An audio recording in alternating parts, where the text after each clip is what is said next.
Hello, and welcome to another episode of Women Winning Their Way. This is the show where we have real conversations with real women talking about what it really takes to forge forward and create success and do it all on our terms. I'm Clara Capano, and I am your host. Today, we are talking about getting uncomfortable because let's get real. The only way to achieve success is to step outside of our comfort zone. And one of my very favorite quotes from my mentor, Robin Sharma, is that when we go through change, change is scary at first, it is messy in the middle, but then it is glorious at the end. And it's in that messy part that we get uncomfortable. So today we are going to be sharing the stage with Patricia Robinson, and she is going to talk to us about her experience with getting uncomfortable. But before we do that, I want to let you all know something pretty exciting. I have just launched my women's membership. It is called the Lioness League. And this is going to be a collective of strong, powerful women who, again, are out there creating success. They are living, they are focused, they are fierce like that lioness, and they are on fire. So click the link in the show notes and be a part of the membership. But what we are going to do is we are going to provide you access to our exclusive video library where you can have lots of trainings and then be able to customize them for you. We're going to have a private online community with interviews, lives, and other types of motivation. And also, I'm going to be giving you access to a lot of my templates for success. So go ahead and be a part of the Lioness League. And I'm really excited to get that going and launching that here at early 2024. But with that said, let's go ahead and welcome Patricia to the stage. Patricia, welcome, welcome. Thank you. Thank you so much. It is truly a pleasure. And thank you for inviting me to your platform. Yes. So you work and you are the CEO of the Evolve Youth Trades Academy. So you work with a lot of those youths, helping them understand the power of getting into trade so that they can create their own path to success. That's pretty incredible. Yes. I really love, not everybody can work with young people. And it's truly my path to passion. And what I mean by that is that I know what direction I want to be in. And so I want to help guide my young people into that direction. And also just knowing that this is my passion and my purpose to help them find their path. Yeah. And I want to talk more about that before we get off the line today, because again, when we talk about creating our path to success, you're actually passing that on and motivating others to, again, take control of their own destiny. So I definitely want to hear more about that when we get to the wrap up. But today we're talking all about being uncomfortable. Before we kick everything off, I want to go back in time a little bit. And the first question I want to ask you is when you were a kid and you thought about your future, what did you think success was going to be for you when you were a kid? Oh my, when I was a kid, my whole perception of success was based on being behind a desk, although I'm behind a desk right now, but it was more or less of the corporate in the corporate world. I thought, my idea is and it's so ironic. I think it's a different path. It wasn't the entrepreneurship for me. It was just being able to work for a company and be that CEO of that company.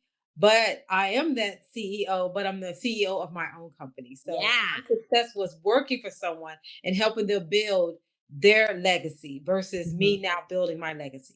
Oh, I had that very similar dream. I saw myself in that big corner office Mhm. on the 42nd floor. Yeah. And, it's so interesting how, again, and I love how you put that you thought it was going to be all about helping somebody else build their legacy. So that's incredible. So let's talk about this getting uncomfortable because, when things are uncomfortable, it's hard. We Yeah. don't like to do those things. Again, we like to live in our comfort zone and be safe. But as they often say, is that success lies outside our comfort zone. So, Yeah. can you think about a time on your path, on your journey to success, that you had to get and embrace the uncomfortable? Oh, absolutely. It wasn't that long ago. It was just when I was starting Evolve Youth Trades Academy. When I left that comfortable job, state job, where I had benefits and I had a paycheck every 2 weeks. I knew it was coming. I had to, when I made this decision 4 years ago to start my own business and really jump into it, take that leap, I was very uncomfortable because I didn't have a regular paycheck. And I had people in my ear telling me, "Why are you doing this? How are you going to survive?" I had adult children that were adults but still need my support, still relied on me to help them. I couldn't even help myself. So I was very uncomfortable at that time, but I didn't allow myself to be just to not see the vision that I had for myself. I didn't allow my being uncomfortable to make me stop what I was doing. Yeah. So let's talk a little bit more about that because, there's a lot of women that are watching this that are entrepreneurs, solopreneurs, and might even be thinking about, going into that. And it is fearful. I remember when I started, my consulting business, the same thing. I had my nice corporate job. I had the 401k. I had, oh my God, those wonderful health benefits. And let's talk about the corporate card. That was the best thing that I Oh, had. And, letting go of that, it is scary. But I yes. love what you talk about of, really laying into that vision. So talk to me a little bit on how you created that vision. What were some of the strategies that you did to remind you of the vision so that when the fear crept up, you had that in front of you reminding you? Was it a vision board? Did you write it down? Like, how did you really connect with your vision on a regular basis? I would say I'm reminded of the scripture, Habakkuk 2:2. Write the vision down, make it plain. And even though it may tarry, that means it may not happen when you want it to happen. Even though it may take a little longer than what you anticipated, what you expected, stay in the race, stay in it. And I think that is one of the things that kept resonating in my mind, as well as that conversation I had with that eighth grader that told me, "Miss Robinson, I'm going to drop out of middle school." He wasn't even going to go to high school. So at that point in time, I knew I had to change what I was doing, that the impact that I was making in the district, in the school district, was not enough. While Mhm. my presence was there as one of the only African American teachers, female teachers in that district, the present times have changed and we needed to shift, and I needed to shift and find out what can I do to help that young person be successful in his gifts and his talents that he already possessed. Mm. I really love that. And I really hope that people follow that because the one statement that you made is that the impact that you were making was no longer enough, and I think that that is so powerful because some of us, again, we still love what we do. And it's not that we're leaving a job necessarily that we hate, but it's I've outgrown my position. And I think, again, we have to live in that growth mindset, and sometimes it's really hard. I know that I have had points in certain careers that I've had where I've outgrown it and I knew it was time to leave, but it is scary to do that. So, as Absolutely. you were planning and doing this and kind of, going in a new direction, that concept of not having a regular paycheck coming in. Were there certain things that you did leading up to that? Like, did you start putting away extra money, building a savings account? Did you just live on credit? Like, what were some of the steps that you did to kind of help you prepare for this leap? Absolutely. Well, actually, I lived on the credit that I had, and I had some key people in my corner, and this is very important. You must have a small group of core people that are for you, that support you. And when they say they support you, they really mean they support you. They are there and when it's good, when it's bad, and it's indifferent. So Mhm. it was bad. It was really bad for me. And I had people step up and said, "How can I help you? I know that you're not getting a regular paycheck. So I'm going to help you and support you monetarily." So I had great friends that were in my corner. And while I'm very proud.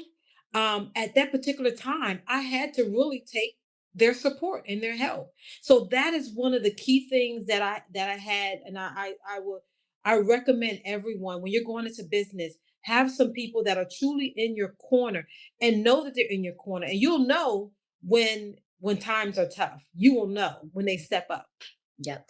I think that that concept of asking for help is a real challenge for us strong women because, and I don't know where it came from. I can only say the past society that asking for help was a sign of weakness. And I think what a lot of us are learning when we finally do it is that people really do want to help us. What were some of the things that you needed help with that you had to get comfortable with the discomfort of asking for help? What I know for me, a lot of it was asking for help with my son. I felt so guilty because I was divorced. I was a single mom, so I only had my son half time. So asking for somebody to help babysit, I felt so guilty because I'm like, I only have him part time anyway. But I needed that help throughout the day. Were there certain things that you had to, get okay with when it came to asking for help?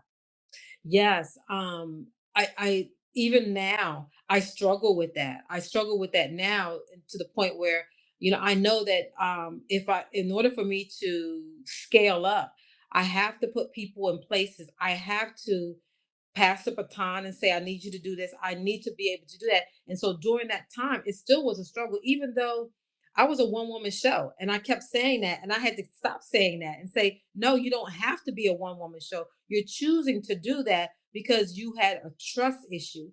You were uncomfortable relinquishing anything part of your business. One of the things I had a hard time with is starting a nonprofit because with a nonprofit, you have to answer to people, funding and things of that nature.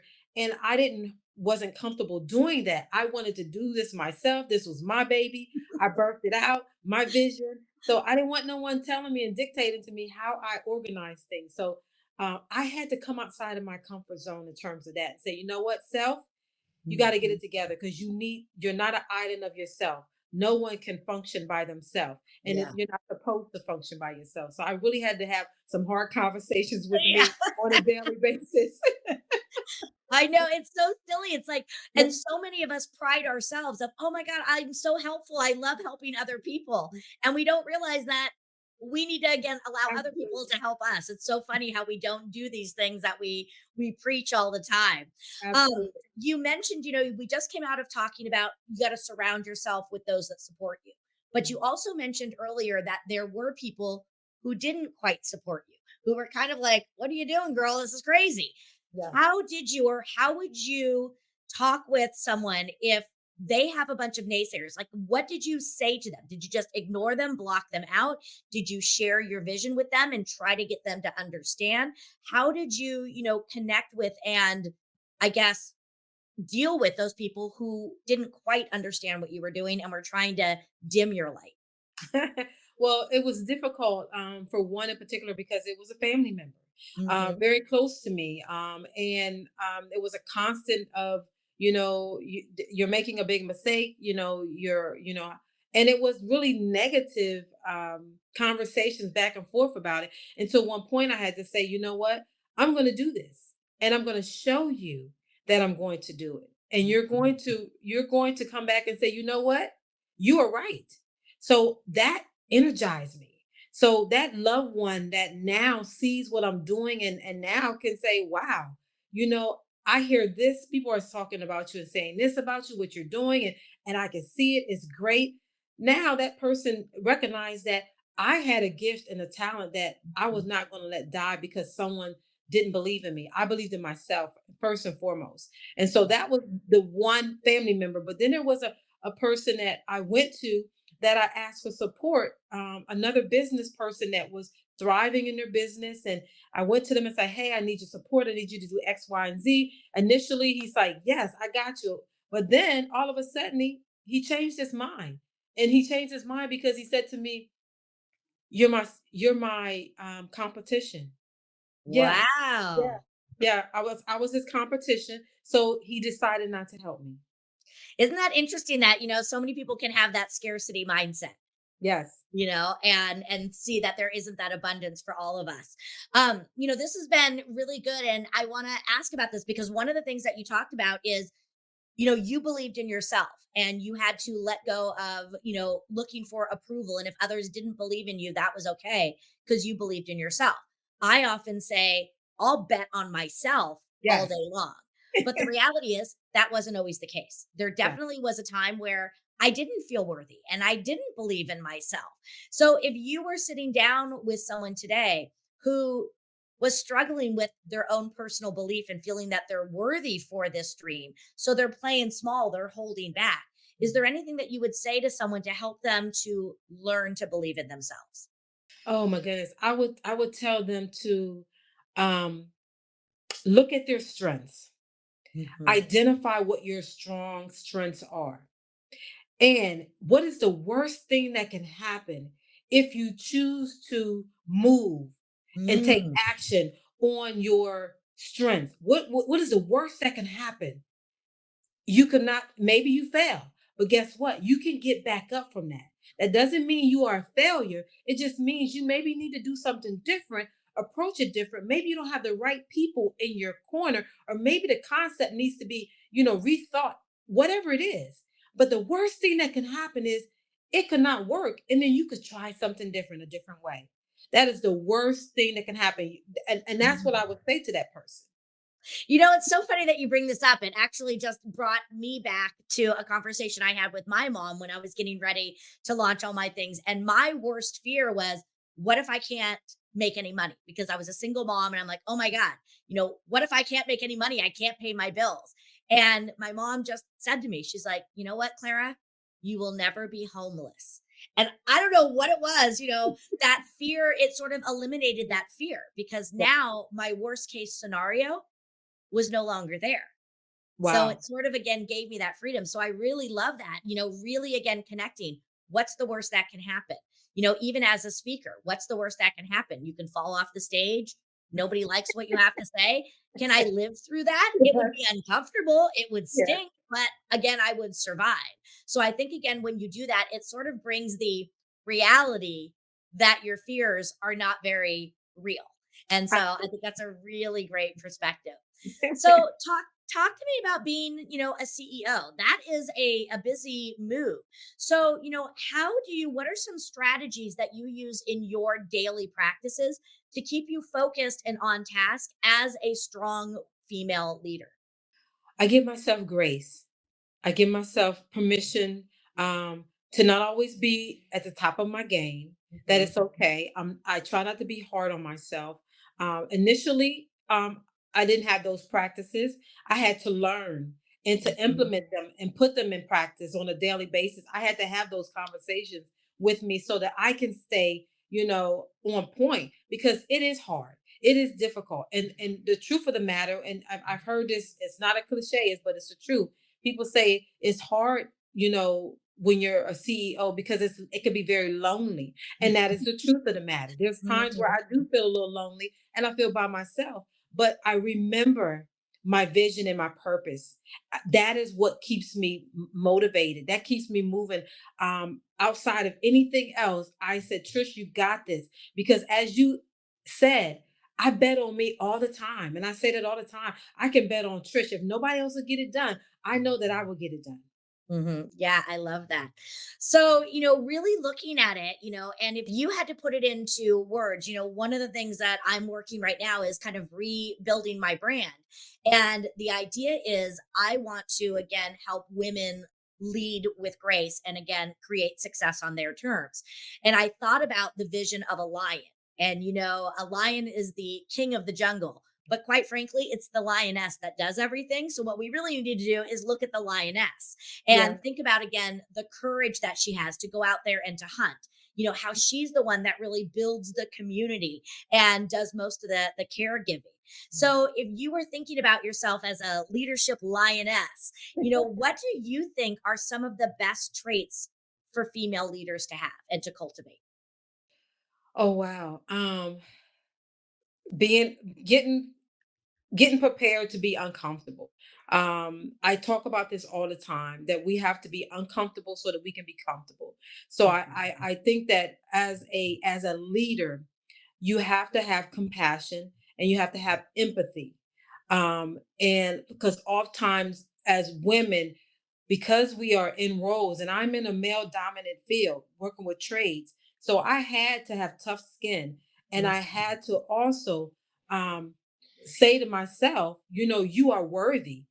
You belong here. You can occupy this space as well, if not better, than your counterpart. So Mhm. I think giving ourselves permission and recognizing our gifts and our talents, and then how to compartmentalize things, because we are emotional, and we have to be able to compartmentalize things so that we can be effective in whatever we're doing. But giving yourself permission to have and to belong where you are. I think that is key for me, and Mhm. that's what gets me by. I have a question, and I'm hoping I can articulate this the right way because you hit on something that I have a very, I'm very confused about, and I really am looking for some guidance on. What you said is again, you're in a male dominated world. Mhm. And I think in so many leadership positions, it's been that male energy that has driven it for so long. And there's nothing against men. I love men, and I think there are some amazing male leaders out there. But again, as women, I think we have to somehow find that harmony between the tenacity, the assertiveness of a Mhm. man, but I also think we bring a certain level of, again, empathy and understanding to the Yeah, table.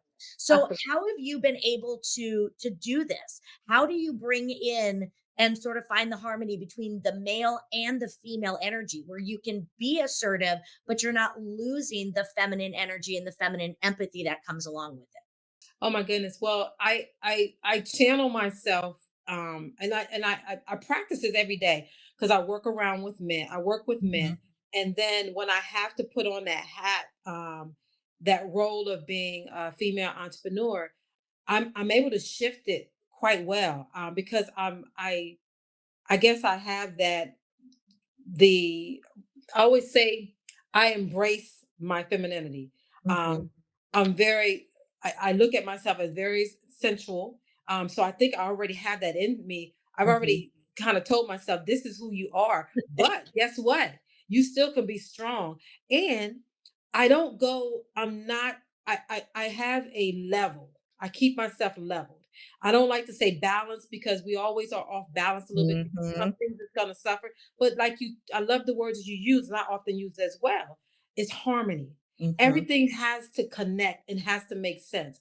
So I make sure there's harmony. And when I'm speaking authoritatively, or when I'm asking something with empathy, I make sure there's evenness with that. So I Mhm. think I'm always being mindful of who I am, and I know who I am, Yeah, and I'm built for both worlds. So I think that is what it is. that's great. I love that.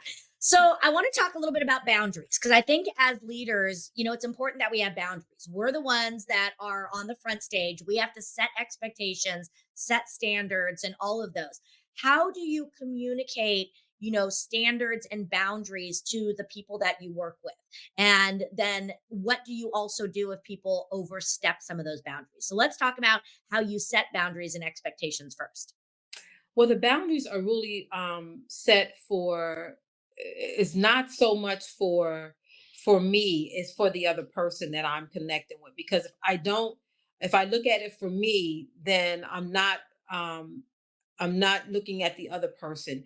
And I think boundaries are set for us, but we also have to think about the person that may be stepping over the boundaries. Mhm. Um, because if we don't think about them in terms of how they are going to have personal development and grow, and I think that's in the growth. And oftentimes I have to eliminate people out of my space because they have invaded the boundaries. They have stepped over the boundaries. I had to remove myself because I'm trying to preserve a relationship. And if I want to preserve the relationship, then I have to change the relationship.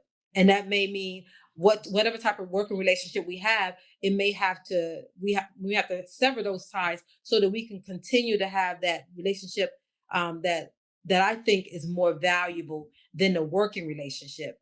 So it may be a hard conversation that I may have to have with the individual and say, you know what, I value this part of our relationship, so I think we're going to have to sever these ties so that we can preserve the one that I think is more valuable. Mhm. And I think that's how I handle making sure that I keep the boundaries. And, when you set them, you have to set them and you have to meet them. You can't cross the lines. Yeah. And that's when problems happen. And when that starts to happen, you have to set new boundaries and you have to change the game. You have to Yeah. change the rules.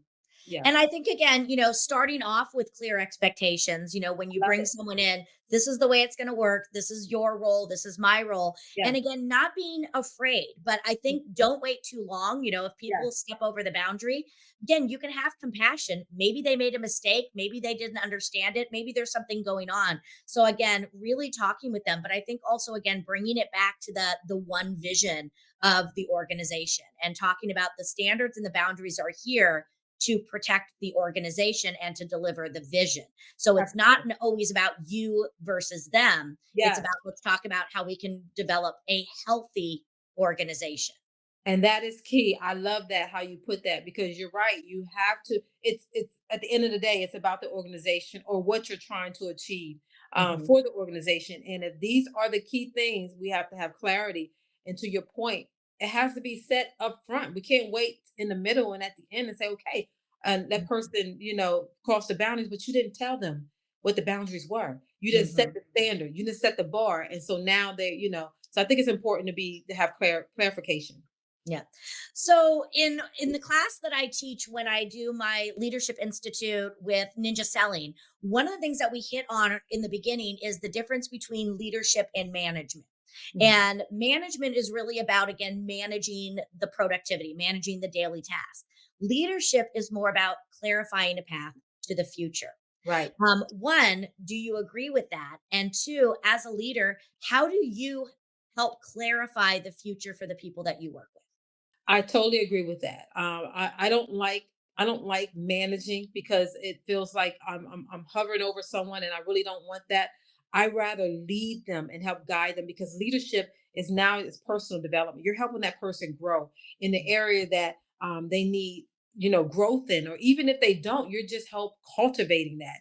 And they are evolving, and that's what I look at. I want that person to evolve. So I look at leadership as ways to help someone get to where they need to be so they can be successful. So, what Mhm. are the key tools that I can have help add to their toolbox that they can be more efficient and effective with what they have to do the job that they were called to do? Yeah. Beyond even me, even working with me, but what is your next? I don't want you to stop here, but I want you to look at your vision for yourself. And it may not be with Evolve You Trades Academy, but what's next for you? I want to help you get there. So I want to help Mhm. lead you and guide you to get there. Yeah. So, in working with people with trades, on some level, it's not just about the trade. Again, you're teaching them to also be a future leader because many of them might open up their own companies and their own, businesses with this.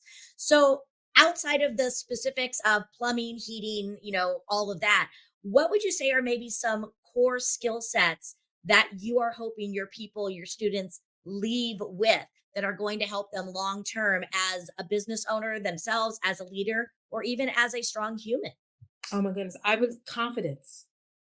I think confidence is the key because if you can walk in confidence, that leads you to and opens so many doors up for you. When you can walk into a room and your presence is known based on Mm. just how your persona, how you carry yourself, how you conduct yourself, and then how you articulate what you want or what you have to offer someone. Confidence is the key. And so when I speak to my kids, it's not just teaching them just the trades, but it's the soft skills that's important to me. So we often talk about, you know, tell me about yourself. And I want you to be able to, because that's one of the things it's hard for people to do is talk about Mhm. themselves. So if you have confidence, you're able to stand up and talk about yourself and not feel like, you're boastful, but you're just saying, this is who I am. And I'm Mhm. confident in who I am. Yeah, I think that's so important. And again, being proud of yourself, Mhm. and again, when you have that confidence, because I think that what you're delivering, again, it's not boastful, it's not the egotistical side. It's, I'm good at what I do because this is going to add value. So I think it always, again, brings it back to build your confidence by knowing the value that you bring to the world. I love Absolutely. Yeah. Absolutely. So So when you're looking back and you're going from your corporate job to your new job as the CEO, if you could rewind time, I don't like to say regrets because I think everything happens for a reason. But if you could go back in time, is there anything that you would approach differently if you had the opportunity to get to where you are today? Oh my God. You know what? Every lesson has value. And Mhm. so I think even do the bumps and the detours, the things that happen, I think they were purposeful. I think it made me a better person. Um, I think the only thing that I would say that I would have may have done differently is, oh gosh. I think managing one of the biggest things was just managing myself financially Mhm. was difficult. And even though I start to educate myself better in the financial world, had I wish I would have done that sooner, or maybe my parents would have shown me better ways Mhm. of financially, and I think that would have been a little bit easier path for me if I would have had that experience early rather than later. I would have Mhm. not had so many hiccups along the way. Exactly. Yes, And, I say it all the time. I wish they would do more with wealth creation and yes, being smart financially in high school, because yes. I think those are things. And then, kids go out there, they're on their own and they get into so much debt. And because, again, they haven't learned how to properly manage those. So I agree with you. I think that's a really strong lesson to learn.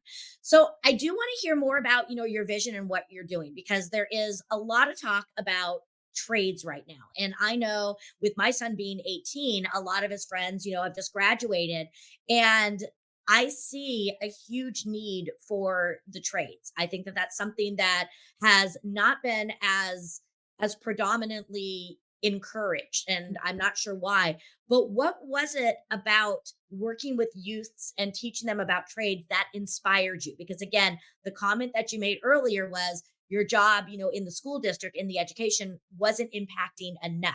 So Mhm. what was it that really drew you to this message and this vision? Well, I truly believe that the skills is the new currency. And we're sleeping on it. Now Mhm. they are talking, as to your point, talking more about the trades because there's a high demand. Mhm. Baby boomers are hanging up their tool belts. There's not Mhm. enough for the next generation. The Gen X, Ys, and Zs are not filling those positions fast enough. And so we need to continue to build. That's how we grow. Mhm. Economically, we need to continue to build. So that's not going to go away.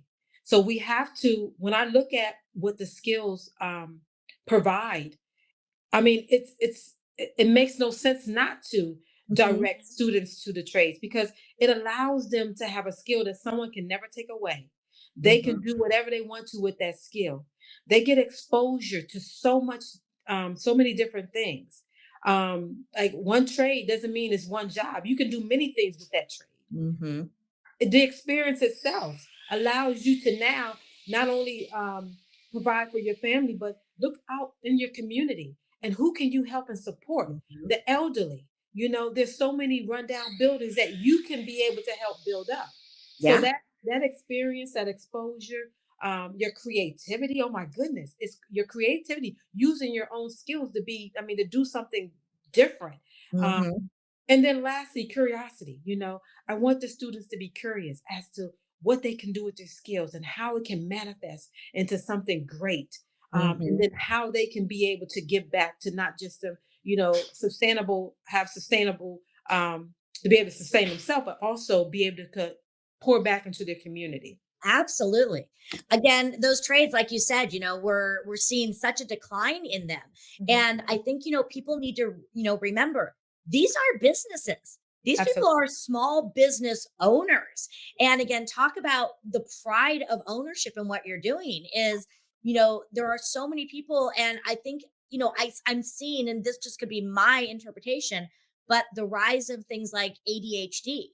Mhm. A lot of kids, a lot of these younger generations are not going to do well just sitting at a desk. They want to work with their hands. And I Absolutely. love the idea of, again, finding that curiosity, because, one size does not fit all. We talk here about women winning their way, but it's really for everyone. And, the way that it was for us growing up, the traditional path of you go to high school, you go to college, that was sort of how we were trained. But the reality is that's not the path for everyone. And there are certain people where, going and doing this, it's still education. And I really wish that people could get that stigma out of their head of it's lesser than. Because I Absolutely. think in many ways, they're the ones making the money out there. And I can again, you tell have you. flexibility, you have freedom, you have again, you're creating your legacy. And Absolutely. Absolutely. And I think that was key, building a legacy. And if we can put that in our minds and say, okay, how do I build a legacy? By allowing myself to flourish in the area that I'm gifted and I'm talented, because there's so many people go to college and they say they wish they hadn't went because it's like I'm in debt. I'm in massive debt and I have a job that I can't afford to pay back the debt. mhm, So we need to think about that. And again, we started as builders. We had Lego sets. We yeah. had Lego sets. So why not go back to the basics? And I Mhm, think that is the key. And yeah, just making sure that we allow and give them early exposure to the trade so that they can make up their mind as to what they want to do and stop saying that exactly. societal norms is not the same. Perception, our own generational biases. We need to get outside of our comfort zone and allow Mhm. students to flourish in the area that they're gifted in.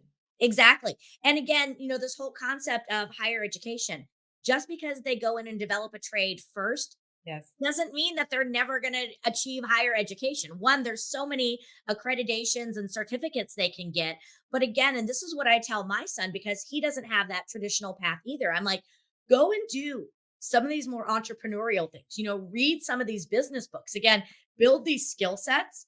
And then when you really know what you want to do, go and get these trades. You can always go back and get a degree in business or whatever you want later so that Absolutely. you can again level up your skill sets. Absolutely, absolutely. And I go back to with the trades, our students are able to get into an apprenticeship program where they can earn money and learn at the same time and then complete it and have no debt. And guess No what? debt. No Let's hear debt. that. No debt. Zero, zero. And then if you choose to, you can build your own home. Exactly. Exactly. I love it. So, Patricia, I know that you ventured into this. You're doing some amazing things, but what is sort of up next for you? What is it that you are working on now? Oh my goodness. Well, there's a couple of things I want to. Of course, I want to scale up the trades, our academy, to where we have our own building and we're able to duplicate this not just in the state of Pennsylvania, but in other states.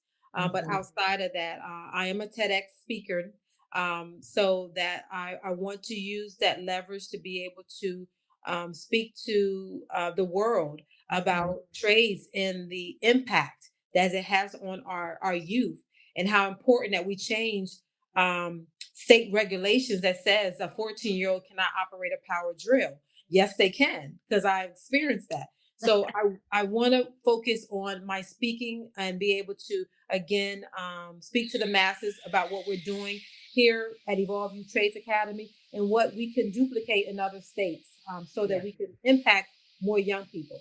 Exactly. We're creating that movement. I know Yes, you and I talked offline about that, and that's what we're yes. doing. And, I'm going to put all of your links and everything in the show notes because I want people to, again, be able to reach out to support you because there might be some people in other states that want to learn. And I definitely want, people to watch your TED Talk. That's on my bucket list. I did a version of it for Amazon Prime, but this is the year we're going to get on that TEDx stage Yes. too. So I think that's awesome. What is the title of your TEDx talk?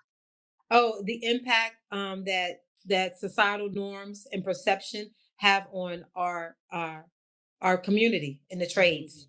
Amazing. Yeah, Amazing. yeah. So I asked you earlier in the show when you were a kid, what did success look like for you? And we talked about again having the corner offer and building somebody else's legacy.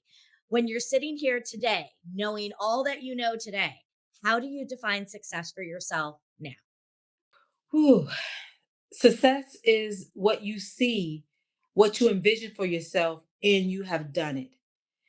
I think success it comes in stages. So once you reach one, then you already set another bar for yourself. So whatever you set for yourself, Whatever you accomplish, that is success to me. It's not measured based on no one else, but it's on your own personal growth. So Mhm. whatever it is, big or small, I deem that as success to me. Love that. Well, Patricia, you are just a breath of fresh air. I am so glad that we were able to get connected because what you are doing is going to inspire so many, but the ripple effect of impact that you are creating. Again, you are not just changing the lives of the people that are in front of you, you're changing generations of lives. And I hope that you see that for yourself because again, you are giving people who might not be able to see their own future right now, you're being able to unlock that and they're going to be able to share that with their kids and their kids and their kids. And what you are doing truly is a movement. And my hope for you is that people out there watching are going to reach out and connect with you and you can take this youth academy and really make it go more global because I think what you're doing is so incredibly beautiful.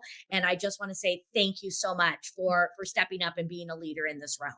Oh, Claire, thank you so much for inviting me. This has been awesome. I so appreciate you. And those words resonate with me. I almost was in tears when you were talking. So thank you so much. I truly believe that in changing lives, and it is my passion and my purpose. And so I don't take it lightly that God has given this to me because I believe it gave it to me because otherwise I would be in that corporate office working for someone else, building their legacy instead of building this legacy. So thank you so Exactly. much. Thank you, Patricia.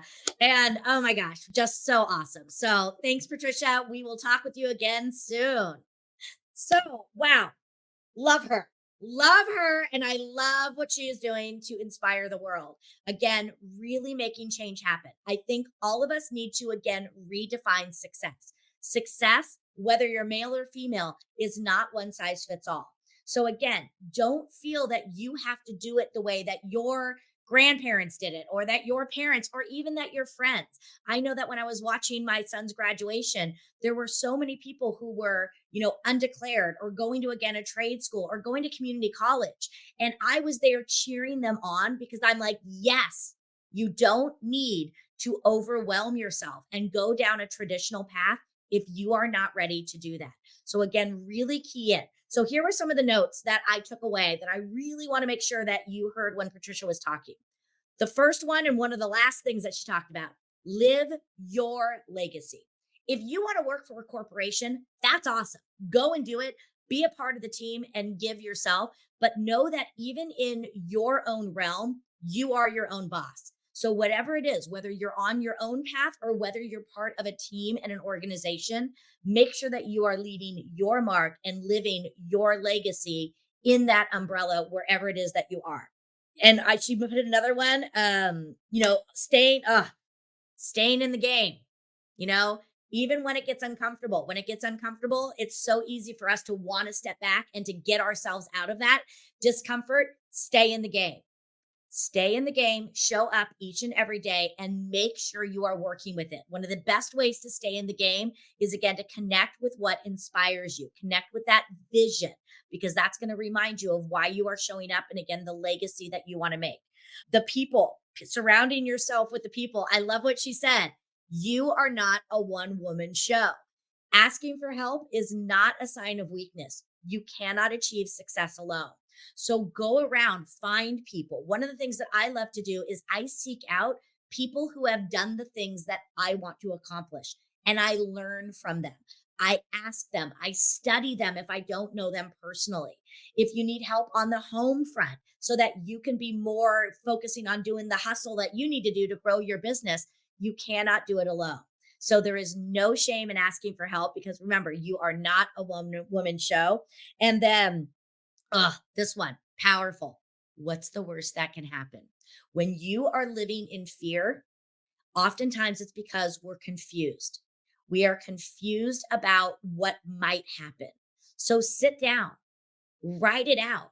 What is the worst that could happen? Because oftentimes when we lay out the worst thing that can happen and then we truly look at it, we're like, oh, I could live through that. Again, it might be uncomfortable. It might stink for a moment, but we can get through it. And when I think about some of the things that other people have gone through, bankruptcies, deaths in the family, having to sell their business, losing their house. You know what? They're still alive. They still are moving forward. And so many people have recreated themselves and started new. So get focused. What's the worst that can happen? Because oftentimes the worst thing that can happen is something that we can get through. So I hope you enjoyed this episode as much as I did. I learned so much from Patricia. She has put that fire in my belly and has really, again, connected me with my passion, which is to impact and inspire a million lives or more. So thank you so much for following the show. And please take a moment, whatever platform you're watching this on, if you could just take 30 seconds to like it, to make some comments, share it, and rate it. Because the more that we do, that is how we as women are going to come together to, again, create this movement of positivity. So I'm Clara Capano. Thanks for being part of this movement that we are having in teaching women that we can create success and do it all on our terms. And don't forget to join the membership, and we'll see you next time for another episode of Women Winning Their Way.